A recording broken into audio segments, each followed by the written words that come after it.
More than ever, data and information security has become a strategic imperative. Why? Because your data can easily be stolen by visitors, contractors, and even employees, just by accessing an open USB port.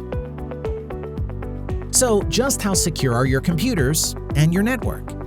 Probably not very. To prevent data theft as well as the threat of malware and viruses, you should block all unused USB ports. To physically block a USB port, insert the Smart Keeper USB port lock.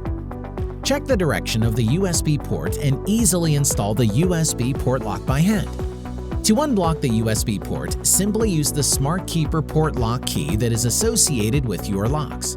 This is the quickest and easiest USB port lock to install and requires no electricity, software, or special expertise. That's smart. That's Smart Keeper.